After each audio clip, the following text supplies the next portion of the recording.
दुकानदार कहता हंसी मजाक कर रहे हो। कोई कोई दुकानदार जबरदस्ती इनके सिर पर कपड़ा मढ़ देता। उससे कहते लेने की तो हमारी इच्छा नहीं, पर जब आप श्रद्धा से देते हो तो लेते जा रहे हैं, पर पैसे की आशा मत रखना। और उधार हम किसी से लेते नहीं और नगद किसी को देते नहीं। अब हमारे को आप दे रहे हो तो श्रद्धा से हम ले जा रहे हैं। दुकान वाला बेचारा हंसता रहता। चलते चलते कहते दामों की आशा मत रखना। दुकानदार हाथ जोड़कर श्रद्धा के साथ कहता हमारा अहोभाग्य महाराज, आप ले जाओ, आप पहनोगे तो हम समझेंगे हमारा व्यापार सफल हो गया। ये कपड़ा और लेते जाइए और अपने छात्रों को वस्त्र बनवा दीजिए। ऐसा ये प्रसन्नता पूर्वक उन वस्त्रों को ले आते और गरीब जो अपने मित्र विद्यार्थी जन थे उनको कपड़ा दे देते। कपड़े खरीदने के लिए जिनके पास पैसा नहीं होता और ऐसे जब कपड़े मिलते तो उनके घर जाकर के महाप्रभु कपड़ा दे आते थे। कभी किसी गरीब वस्त्र बनाने वाले के यहां जाते और उसको थान देते कपड़े का और कहते दाम तो हमारे पास है नहीं, बोलो श्रद्धा के साथ दोगे? अरे हाँ महाराज ले जाइए, आप ही तो हैं इसके सच्चे ग्राहक। तो कहते चलो अच्छा फिर कभी देखेंगे, हंसते हुए चल देते। ऐसे महाप्रभु किसी से भी विनोद करने में चूकते थे नहीं थे। इनके नाना नीलांबर चक्रवर्ती के पास बहुत से अहीरों के घर थे। वे दूध बेचने का व्यवसाय करते। आप उनके घरों में चले जाते और जिस अहीर को भी पाते उससे कहते मामा आज दूध नहीं पिलाओगे? इन्हें बड़े सत्कार से वो अपने घर में ले जाता। सभी मिलकर विद्यार्थियों के सहित इनका खूब सत्कार करके कोई ताजा दूध पिलाता, कोई दही लाकर खवाता, कोई थोड़ा माखन लेने का आग्रह करता। ये निसंकोच भाव से खाने लगते। घर की स्त्री को देखकर कहते मामी तेरा दही तो खट्टा है, थोड़ी चीनी डाल देती तो स्वाद बन जाता। ये सुनकर कोई चीनी लेने दौड़ती, चीनी घर में ना होती तो गुड़ ही ले आती। ये हंसते हंसते गुड़ के साथ दही पाने लगते। विद्यार्थियों को भी दूध दही पिलाते और फिर हंसते हंसते पाठशाला की ओर चले जाते। विशेषकर ये सीधे साधे वैष्णवों को और सरल स्वभाव वाले दुकानदारों को खूब छेड़ते थे। दुकानदारों को भी इनके साथ छेड़खानी करने में आनंद आता। एक पान वाले से इनका सदा झगड़ा ही बना रहता था। ये उससे मुफ्त पान मांगा करते और मुफ्त देने से इनकार करता। तभी अपने हाथ से ही पान लगाया उठा लेते और पान वाला देखता रहता और ये उसे चट पा जाते। पान वाला भी रोज इसी लड़ाई की प्रतीक्षा करता था कि निमाई पंडित आवे, हमसे इस तरह विनोद करें, हमारा पान पा जाए। उसे बड़ा आनंद प्रतीत होता था और ये झगड़ा प्रायः रोज हुआ करता था। कभी तो दिन में 2-2, 3-3 बार हो जाता था। पान वाला बड़ा सरल प्रकृति का कोमल पुरुष था। वो उन्हें पुत्र की तरह प्यार करता महाप्रभु चैतन्य देव को। एक वहां श्रीधर नाम के भक्त दुकानदार थे, बड़े महात्मा हैं। श्रीधर जी बहुत बड़े महात्मा हैं, बहुत गरीब। ये अत्यंत गरीब थे किंतु बहुत बड़े भजनानंदी। उनके पास रहने वाले उनसे परेशान थे श्रीधर से, क्योंकि वो पूरी रात भर रोया करते थे, हा कृष्ण हा प्राणनाथ। गरीब थे, रात भर कीर्तन करते तो आसपास वाले सब सो नहीं पाते थे, तो बड़े परेशान थे। रात भर खूब जोरों से रो रो करके भगवान नाम कीर्तन करते थे, तो आसपास के लोग बहुत परेशान थे। कोई कहता है ये बूढ़ा ना सोता है ना सोने देता है, यही बात। रात भर चिल्लाता रहता है, सोने नहीं देता। कोई कहता भगवान जाने इसे नींद क्यों नहीं आती, रात भर चिल्लाता है। तो बहुत लोग मोहल्ले के परेशान रहते। कोई जाके कहता अरे थोड़ा धीरे धीरे भजन करो, भगवान बहरे थोड़ी, मार कर ताल मार करके जोर से कीर्तन करते हो, जोर से आवाज करते हो, भजन धीरे धीरे किया करो। फिर कहते बेटा धीरे धीरे कैसे करो, तुम लोग दिन भर काम करते हो, रात में सो जाते हो, कभी भजन नहीं करते, तो कम से कम मेरे आवाज तुम्हारे कानों में पड़ेगी, तुम्हारा मंगल हो जाएगा। जिह्वा से नाम नहीं ले सकते तो बच्चा कान से तो सुन सकते हो, इसलिए मैं जोर जोर से भगवान का नाम कीर्तन करता हूं, जिससे तुम सबके कानों में भगवान का नाम पड़ जाए। वो बेचारा चुप होकर वापस हो जाता। ये कभी किसी की भी बात से हार नहीं माने, पूरी रात जोर जोर से भगवान नाम कीर्तन करते रहे। अब ये जीवन यापन के लिए क्या था, केले के पत्ते और केले के भीतर जो कोमल त्वचा होती है उसको बेचा करते थे। केला का पत्ता बंगाल में प्राय पवित्र पत्तलों में इसकी गणना होती है। आधा केला का पत्ता, उसी में भात और दाल ऐसे डाल के, तो जैसे दोना पत्तल बेचे जाते हैं उस जगह केले का पत्ता, और वो केले का जो पेड़ होता है उसके ऊपरी भाग को हटा के जो कोमल कोमल होते हैं उसको वो बेचते थे। खोल कहते हैं, केले के खोल। बंगाल में कोमल उन खोलों का साग बनाया जाता।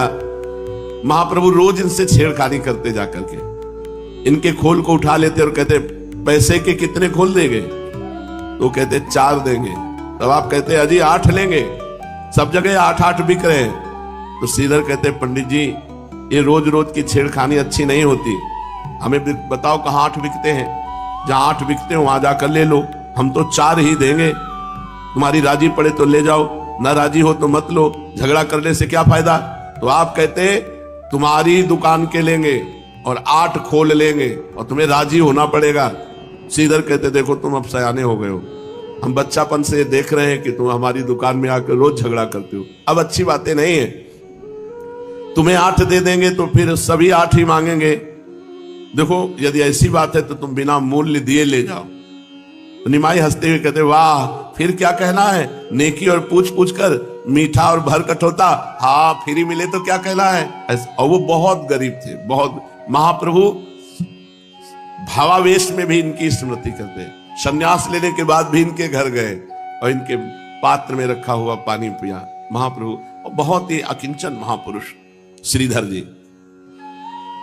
निमाई हंसते कहते वाह वाह बहुत सुंदर, फिर कहते हमारी पूजा नहीं करोगे, माला हमें भी दिया करो। श्रीधर कहते माला तो देवताओं के माथे पे चढ़ता है और पुष्प गंगा जी के लिए लाता हूं, तुम्हें कैसे दे दूं माला और पुष्प। तो आप कहते देवता, हमसे बड़ा कोई देवता है, सबसे बड़े देवता हमें, माला चढ़ाओ। और गंगा जी तो मेरे चरणों से निकली हुई है, तो पुष्प और माला मुझे चढ़ाओ। ये श्रीधर सुनते ही कान में हाथ रख देते और कहते हरी हरी हरी, कैसी बात करते हो, गंगा जी तुम्हारे चरणों से निकली, तुम भगवान, हरी हरी हरी, ये कैसी बात कर रहे हो। हाय पंडित, पढ़े लिखे होकर ऐसी बातें कहते हो, ऐसी बातें कहने से पाप होता है, तुम ब्राह्मण के कुमार होकर ऐसी पाप की बातें अपने मुंह से निकालते हो। कालांतर में जब महाप्रभु का स्वरूप प्रकाशित हुआ तब श्रीधर को ये बातें याद आई कि सबसे बड़े देवता ये हैं, और यही कहते थे हमारे चरणों से गंगा जी निकली है। महान भक्त हुए गौरांग देव के श्रीधर जी। इन्होंने अंत तक महाप्रभु चैतन्य देव को साक्षात भगवान मानकर आराधना की और बार बार पश्चाताप प्रकट किया कि मैंने इनको खंडन करके इनकी बात कहा कि तुम ब्राह्मण के बालक हो और कहते हो हमारे चरणों से गंगा जी का धोर, ये पाप की बात कहते हो। ये जीवन भर पश्चाताप रहा कि मैंने अपने प्रभु को नहीं पहचाना। गौर भक्तों में श्रीधर का खोल बहुत ही प्रसिद्ध था। गौर को श्रीधर के खोल के बिना सभी व्यंजन रुचिकर नहीं लगते थे, क्योंकि दीनता थी।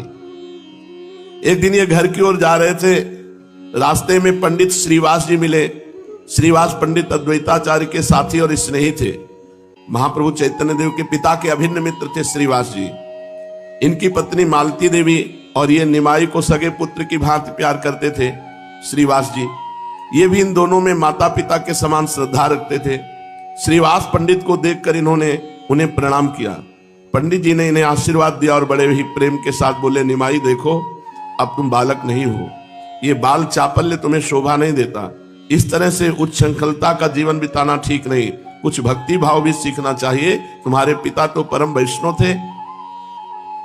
इन्होंने सरलता से कहा, जी थोड़े दिन और इसी तरह मौज कर लेने दो, फिर हम जब भक्ति करेंगे तो इकट्ठे करेंगे, वैष्णव बनेंगे तो वैष्णवों की तो बात ही क्या, साक्षात विष्णु ही हमारे चक्कर लगाएंगे।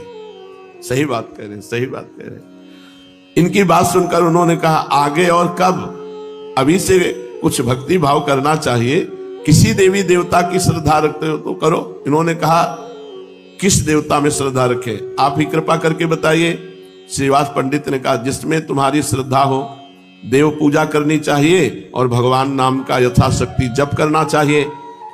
निमाई जानते थे कि वैष्णव सोहम और अहम ब्रह्मास्मि इन वाक्यों से चिढ़ते हैं, इसलिए श्रीवास पंडित से कहा कि हमको तो श्रद्धा है सोहम सोहम जपने में, अहम ब्रह्मास्मि जपने में, ये ब्रह्म ज्ञान का है। हम ब्रह्म हैं तो किसकी पूजा करें, जब स्वयं ब्रह्म है तो किसका नाम जप करें, आप ही बताइए।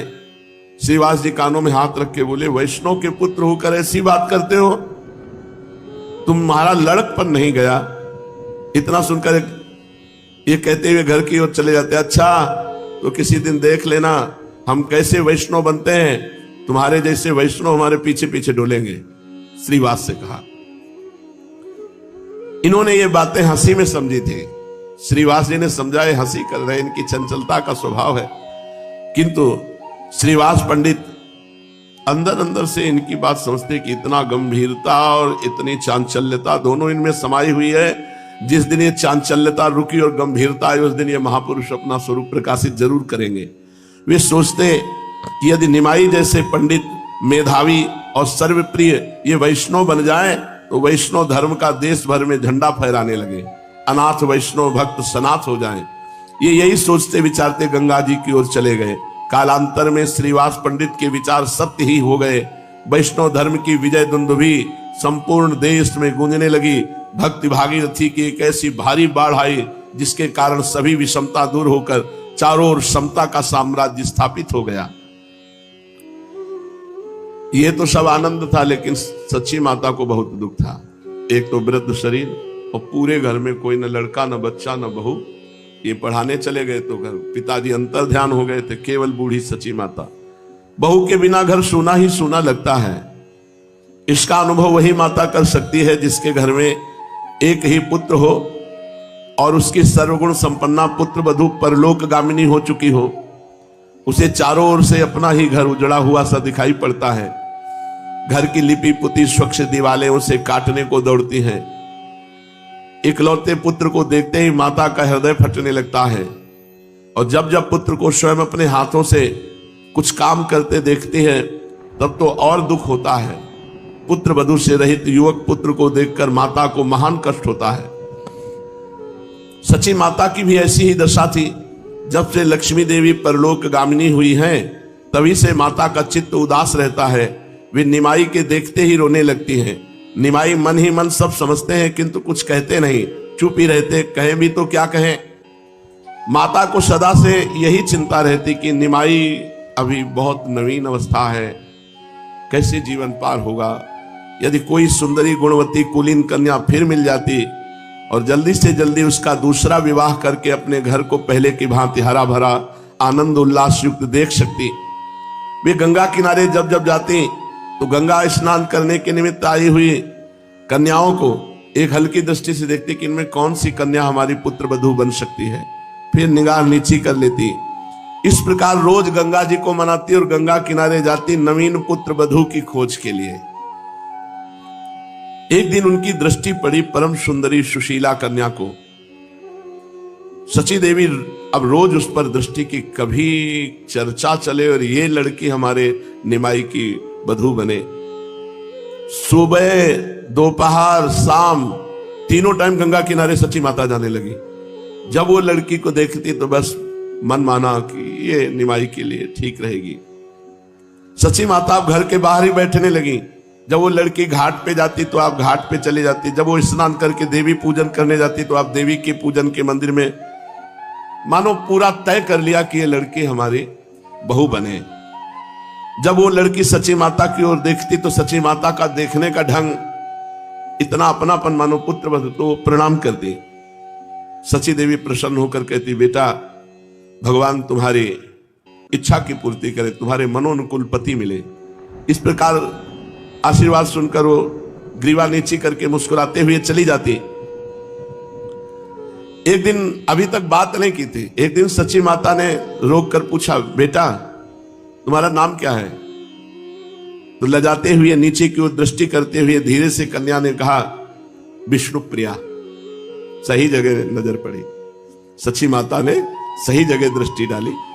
तुम्हारा नाम क्या है? तो उन्होंने कहा विष्णुप्रिया। महान भजनानंदी, महान प्रेमी, महान तपस्वी महाप्रभु चैतन्य देव के त्याग और तप को तो सब कोई जानता है, लेकिन उनसे बढ़कर त्याग और तप घर में रहकर के विष्णुप्रिया जी करती थी। जो महाप्रभु का त्याग और तप है उसमें कुछ सुख सुविधाएं हैं, जैसे कम से कम महाप्रभु को सब्जी तो मिल जाती है, भात तो मिल जाता है भरपेट, लेकिन विष्णुप्रिया जी नहीं। घर में सब कुछ होते हुए हरे कृष्ण कृष्ण कृष्ण हरे हरे, हरे राम राम राम हरे हरे, एक चावल रख दिया। फिर दूसरा चावल उठा, हरे कृष्ण हरे। 3 पहर तक नाम जप करते हुए जितने चावल हुए उनको उबाल करके भात बनाया और फिर महाप्रभु चैतन्य देव को भोग लगाया और फिर थोड़ा किनका लेके सब भक्तों में बांट देती। ये रोज का नियम था विष्णु प्रिया जी का। और पादुका लेकर के दिन दिन भर रोती रहती। तो जैसे देखने में आता है कि भगवान राम 14 वर्ष वनवास किए, लेकिन भगवान राम 14 वर्ष वनवास में कंदमूल फल भी खाए, संतों से भी मिले, आनंद में खूब हास परिहास भी होते रहे। लेकिन भरत जी पृथ्वी को खोद कर कुशा में कितना कष्टप्रद जीवन, कष्टप्रद जीवन, अयोध्या जैसी महान चक्रवर्ती सम्राट की नगरी में रहते हुए, राज्य पद के अधिकारी होते हुए महान तप और त्याग में जीवन भरत जी का। ऐसे ही महाप्रभु चैतन्य देव जी की जो प्रिया है वो विष्णु प्रिया, अपार त्याग में जीवन। पूछा क्या नाम तुम्हारा बच्चा? तो बताया विष्णु प्रिया। माता प्रसन्नता प्रकट करते हुए कहा, आहा विष्णु प्रिया, कैसा सुंदर नाम है। जैसा सुंदर शील स्वभाव है उसी के अनुरूप सुंदर नाम भी है। फिर पूछा बेटी तेरे पिता का क्या नाम है? विष्णु प्रिया जी सुनकर चुपचाप खड़ी रही। उन्होंने इस प्रश्न का कुछ भी उत्तर नहीं दिया। तब सची माता ने पुचकारते हुए कहा, बता दे बेटी, बता दे। बताने में क्या हर्ज है? क्या नाम है तेरे पिता का? लजाते हुए और शरीर को कुछ टेढ़ा करते हुए धीरे से विष्णु प्रिया जी ने कहा, राज पंडित। माता ने जल्दी से कहा, पंडित सनातन मिश्र की लड़की है तू? अरे तब बताती क्यों नहीं है? राज पंडित की पुत्री भी राजपुत्री होती है, तभी नहीं बताती थी। क्यों? यही बात है ना। विष्णु प्रिया लजाती हुई चुपचाप खड़ी रही। माता ने उससे और भी 2-4 बातें पूछकर विदा किया। विष्णु प्रिया का शील स्वभाव और सौंदर्य सची माता की दृष्टि में गड़ गया कि यही हमारी बहू होनी चाहिए। वे बार बार यही सोचने लगी, क्या ही अच्छा हो यदि ये लड़की मेरी पुत्र वधू बन जाए। वे रोज घाट पर अब विष्णु प्रिया को देखती और रोक करके 2-4 बातें जरूर करती। अब इच्छा तो पूरी है पर कोई बात चले तब तो चलावे। विष्णु प्रिया जी का अद्भुत रूप लावण्य, उनकी अत्यंत कोमल प्रकृति स्वभाव, प्रशंसनीय शील, अनुपम विष्णु भक्ति को वे मन ही मन बार बार सराहना करती। इसलिए वे उनके प्रति अधिकाधिक प्रेम प्रदर्शित करने लगी। विष्णु प्रिया के मन में भी इनके प्रति भक्ति भाव था। सची माता बार बार सोचती, क्या हर्ज है, एक बार सनातन मिश्र से पूछवाऊं तो सही, बहुत करेंगे तो ना कर देंगे। फिर सोचती वे राज पंडित हैं, धनाढ्य हैं, सब जगह उनकी भारी प्रतिष्ठा है, भला वे एक विधवा के पुत्र के साथ अपनी पुत्री का संबंध क्यों करने लगे। यही सोचकर कुछ डर सी जाती और उनका साहस नहीं होता। एक दिन उन्होंने साहस करके काशीनाथ मिश्र नाम के घटक को बुलवाया और उनसे बोली, मिश्र जी तुमने सनातन मिश्र की लड़की देखी है? घटक ने कहा, लड़की मैंने देखी है, बड़ी ही सुंदर सुशील गुणवती है और निमाई के तो सर्वथा योग्य है। मैं समझता हूं तुम उस लड़की को अपनी पुत्र वधू बनाकर जरूर प्रसन्न होगी। माता ने कहा, ये तो तुम ठीक कहते हो, किंतु वे धनाढ्य हैं, राज पंडित हैं, बहुत संभव है वे इस संबंध को न स्वीकार करें। हमारी तो तुम दशा देखती ही हो कि लड़की को वैसे अन्न वस्त्र का तो घाटा नहीं रहेगा, पर जैसा राजकुमारी की तरह वहां रह रही ऐसा वैभव तो नहीं है। घटक ने जोर देकर कहा, माता जी तुम कैसी बात करती हो? भला निमाई जैसे योग्य प्रतिष्ठित पंडित को जमाई बनाने में कौन अपना सौभाग्य न समझेगा। मैं समझता हूं वे इसे सहर्ष स्वीकार कर लेंगे। मैं आज ही उनके यहां जाऊंगा और शाम को ही तुम्हें उत्तर दे जाऊंगा। ये कर काशीनाथ मिश्र माता को प्रणाम करके चले गए। इधर पंडित सनातन मिश्र बहुत दिनों से चाह रहे थे कि विष्णु प्रिया का संबंध निमाई पंडित के साथ हो जाता तो बहुत अच्छा होता, किंतु वे भी मन में संकोच कर रहे थे कि निमाई आजकल नामी पंडित समझे जाते हैं। इस 20 वर्ष की ही अल्प वयस में उन्होंने इतनी भारी ख्याति प्राप्त कर ली है, बहुत संभव है वे इस संबंध को स्वीकार न करें। यदि हमारी प्रार्थना पर भी उन्होंने इस संबंध को स्वीकार न किया तो इसमें हमारा बहुत बड़ा अपमान हो जाएगा। प्राय धनी लोग अपने मान का बहुत ध्यान रखते हैं, इसी भय से उन्होंने इच्छा रहने पर भी आज तक ये बात किसी पर प्रकट नहीं की थी। सनातन मिश्र के हृदय में इसी प्रकार के विचार उठ ही रहे थे कि उसी बीच काशीनाथ घटक सची माता के पास से उनके पास पहुंच गए। घटक को देखकर उन्होंने उनका सम्मान किया, बैठने को आसन दिया, आने का कारण जानना चाहा। काशीनाथ घटक ने आदि से अंत तक सब बातें कह सुनाई। वो अंत में कहा कि सची माता ने मुझे बुलाकर स्वयं कहा है, इस बात को मैं अपनी ओर से कहता हूं कि आपको अपनी पुत्री के लिए इससे अच्छा वर दूसरी जगह कठिनता से मिलेगा। प्रसन्नता प्रकट करते हुए विष्णु प्रिया जी के पिता सनातन मिश्र ने कहा, निमाई पंडित कोई साधारण मनुष्य तो है नहीं, देश भर में उनका यशोगान हो रहा है, उन्हें जामाता बनाने में मैं अपना परम सौभाग्य समझता हूं। मेरी भी चिरकाल से यही इच्छा थी, किंतु इसी संकोच से आज तक किसी पर प्रकट नहीं की कि संभव है वो स्वीकार ना करें। घटक ने कहा, इस बात की आप तनिक भी चिंता न करें, सची देवी जो कह देंगी वही होगा। निमाई उनकी इच्छा के विरुद्ध कोई काम नहीं कर सकते। सनातन मिश्र के घर के जब स्त्रियों ने बात सुनी तो उनकी प्रसन्नता का ठिकाना न रहा। कोई कहने लगी लड़की का भाग्य खुल गया, कोई विष्णु प्रिया के सामने कहने लगी इतने दिन का इसका गंगा स्नान और विष्णु पूजा सफल हुई, साक्षात विष्णु के ही समान इसे वर मिल गया।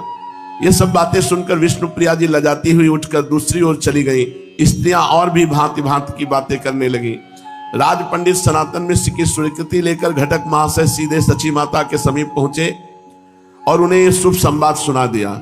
सुनकर सची माता को बड़ी प्रसन्नता हुई और उसी समय विवाह की तिथि आदि भी निश्चय करा दी। सनातन मिश्र के यहाँ तिथि आदि की सभी बातें पक्की करके काशीनाथ घटक आ ही रहे थे कि रास्ते में अकस्मात उन्हें महाप्रभु मिल गए। निमाई ने उन्हें आलिंगन किया और कहा, किधर से आ रहे हैं? आप तो सदा घटाया ही करते हैं, कहिए किसे घटा कर आ रहे हैं? हंसते हुए घटक ने कहा, घटा कर तो नहीं आ रहे, बढ़ा कर आ रहे हैं, बढ़ाने की फिक्र में है। तो महाप्रभु ने कहा, समझा नहीं। बोले, तुम्हें 1 से 2 करना चाहते हैं, बताओ क्या सलाह है तुम्हारी? आश्चर्य प्रकट करते हुए निमाई पंडित ने कहा, मैं आपकी बात का मतलब नहीं समझा, कैसा बढ़ाना? हाँ हाँ क्यों समझोगे? घटक महाशय ने कहा, इतने बड़े विद्वान हो, इतना इशारा नहीं समझते? आवाज बढ़ाते हुए कहा, राज पंडित सनातन मिश्र की पुत्री विष्णु प्रिया के साथ तुम्हारे विवाह की बातें पक्की करके आ रहा हूं, बताओ मंजूर है? बड़े जोर से हंसते हुए इन्होंने कहा, हाँ, हमारा विवाह और राज पंडित की पुत्री के साथ? हमें तो कुछ भी पता नहीं। और हंसते हुए घर की ओर चल दिए। घटक को इनकी सूखी हंसी में कुछ संदेह हो गया। सनातन मिश्र के यहां भी खबर पहुंच गई। सुनते ही घर भर में उदासी छा गई। सनातन मिश्र ने कहा था कि हमें जिस बात की शंका थी वही हो गया ना। मैं पहले जानता था कि निमाई स्वतंत्र प्रकृति के पुरुष हैं, बड़े विद्वान हैं, बड़े प्रसिद्ध हैं, भला वो मेरे यहां संबंध क्यों मंजूर करने लगे? मेरी हंसी हो जाएगी सब लोगों में। सबको पता चल गया है कि लड़की का विवाह निमाई पंडित के साथ होगा। यदि ना हो सका तो मेरे लिए बड़ी लज्जा की बात है। ये सोचकर उन्होंने उसी समय काशीनाथ घटक को बुलाया और अपनी चिंता का कारण बताकर शीघ्र ही सची माता से इसके संबंध में निश्चित उत्तर ले आने की प्रार्थना की।